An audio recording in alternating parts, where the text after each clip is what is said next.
O'Shaughnessy, Whoops. authors and That's 18 and authorisers. 16.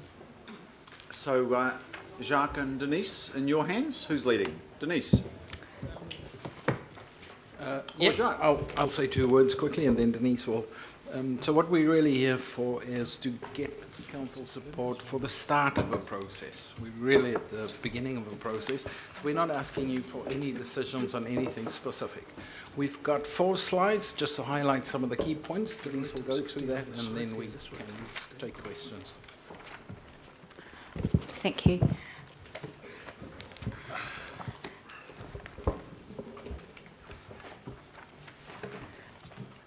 The Auckland Plan was adopted in 2012, and in that plan there was a commitment to review after 6 years, which is due in 2018. The requirements for the Auckland Plan are set out in legislation, and we've just got some of the key provisions there on the slide on the left-hand side.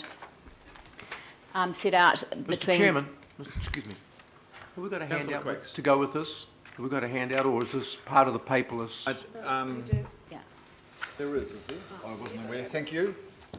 Okay, we'll distribute those now, but I think we can proceed, and I heard it was just 4 slides. That's right. Thank you. So the in terms of the planning provisions that are in the Act, they require the Auckland Plan to set a strategic direction for Auckland that integrates social, economic, environmental and cultural objectives. And the plan must also outline a high-level development strategy that will achieve that direction and those objectives. There are two main provisions under implementation. And the first is that the plan must enable coherent and coordinated decision-making in relation to determining future location of infrastructure and services. And the second provision there, section 79D, is that the Auckland Plan must provide a basis for aligning the implementation plans, regulatory plans and funding plans.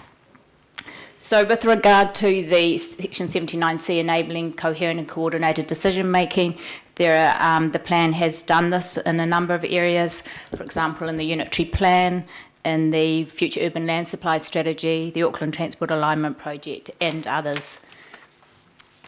Providing a basis for aligning the implementation plans, regulatory plans and funding programs on the right hand side is a bit of an assessment, if you like, of how that alignment has gone, and it's probably a mixed picture.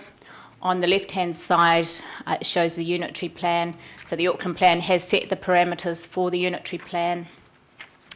When we think about the funding programs under the LTP, the first LTP in 2012, obviously there was no opportunity really for alignment as the Auckland Plan was being developed at the same time. In 2015, there was improvements to that alignment, particularly in relation to investment in public transport. We see the opportunity really in 2018 for this Auckland Plan to inform the LTP in a much more significant way.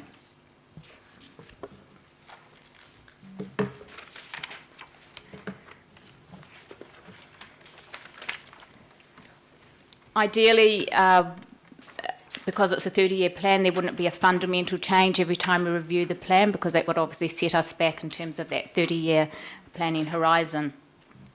We've identified some principles, if you like, around the opportunity that we think the Auckland Plan refresh provides.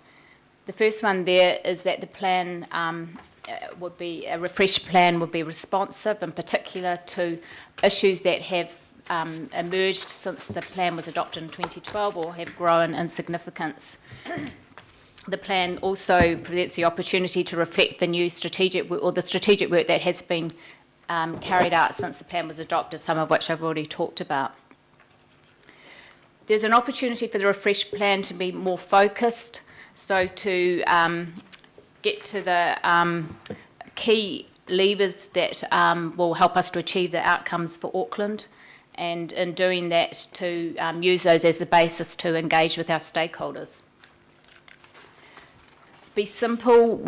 There's been a lot of feedback on the plan that it's complex, there's a lot of components in there, it's not always clear what the relationships between those are. So one of our thinking to date is around creating a structure which provides a clearer line of sight from outcomes through to the actions that need to be taken, and it makes it easier to navigate and understand the plan.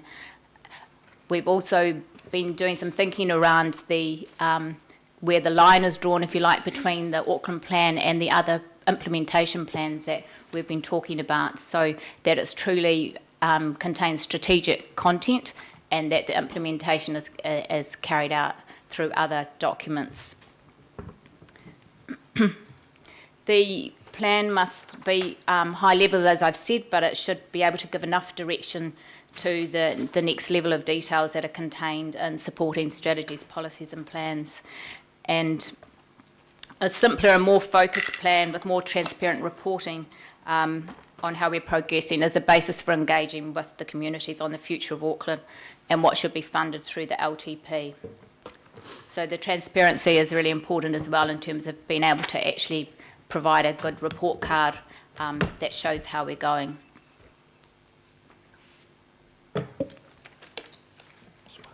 Just moving on to the development strategy, just referring back, the legislation requires a high-level development strategy. It's a key part of the Auckland Plan.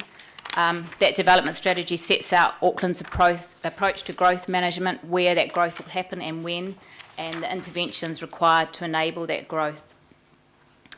So the current development strategy has provided the direction for, as I said before, the unitary plan and the future urban land supply strategy.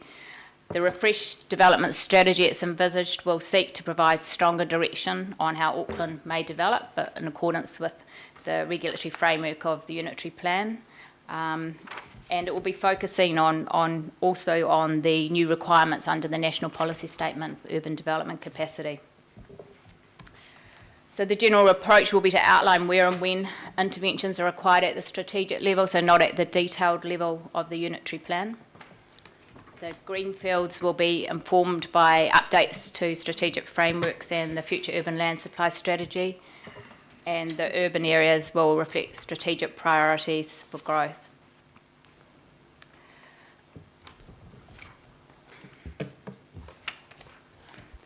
On the top of the page there is the proposed timeline for the refresh, proposing that early in the first half of next year we would engage with elected members to set direction for the plan, with a view to doing some early engagement, public engagement in May, June on the big issues for Auckland, and then drafting the plan through the second half of the year for formal consultation in October and adoption in December. Throughout that time, we would be engaging with central government, with mana whenua and other stakeholders, just bearing in mind that the plan legislative requirement requires us to involve stakeholders in the development of the refreshed plan, so not just a draft for consultation. The thinking and work to date has centred around four main areas, looking at the existing content and how it can be put into a simpler structure, as I've mentioned, provide better line of sight, refreshing the development strategy, improving the monitoring and reporting framework, and also some preliminary work on a digital platform with a view to making the Auckland Plan a living document and more accessible and a more effective means of engaging Aucklanders in the plan. That's the end of the presentation. Thank you, Denise. Jacques, anything to add? No, I'm good. Good, thank you. Question from Councillor Clow.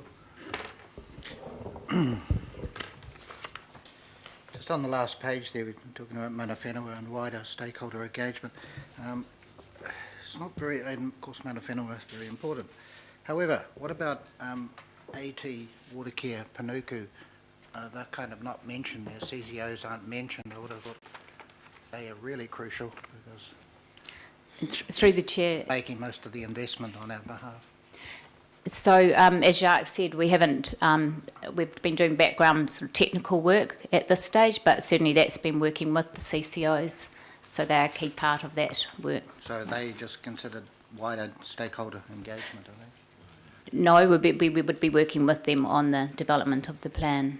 So you might want to amend that last page, because I mean, you know, February, March, April, May, mayor and elected members workshops and direction centre. I would have thought we'd be working with CCOs at that stage. I suppose the way we look at it, they're just part of the family, so they're just automatically part of it. Okay. Note And I it have specifically.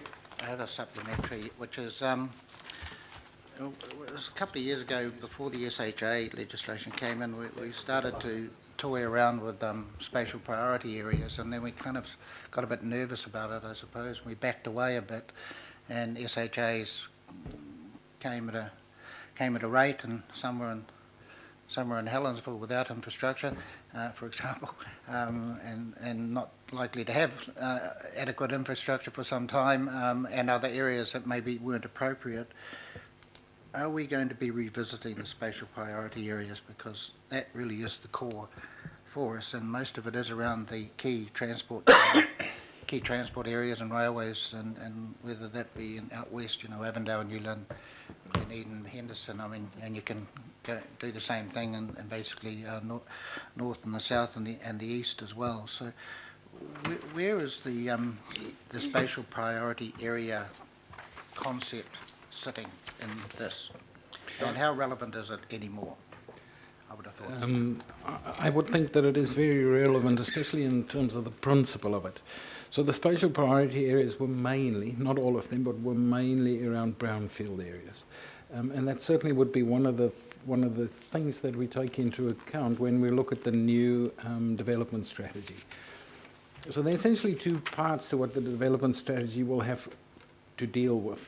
On the one hand, we've got the greenfield areas, and for that purpose we have done the future urban land supply strategy, and that strategy, as was indicated, I think it was last year, when it was adopted, that it will have to be reviewed once the unitary plan decisions have been made. So there's a process underway to review that. So that will deal with the greenfield areas and will feed into the development strategy. The bit that isn't as clear is the brownfield areas. So what the unitary plan has done is it enables development over most parts of the brownfield areas. And I think one of the things that the new development strategy is going to have to look at is, where do you focus the investment? How do you prioritize the investment within the brownfield areas? That's kind of what the spatial priorities attempted to do. It was more than that, but that certainly was one aspect of it. And we will have to bring that thinking into how we develop the new development strategy and how that plays out. So hopefully the plan would be able to prioritize things and sequence things within the whole region in a better sense that perhaps the spatial priority areas did. But it's certainly with the concept and the principle, I think, needs to be carried through. And perhaps I can just add, the spatial priority program is still occurring. One of the things in the new year is bringing back an update report on the progress, but each of those 10 areas do have a program of work, and if we remember, one of the key reasons for those spatial priority areas was to leverage off budget under the LTP.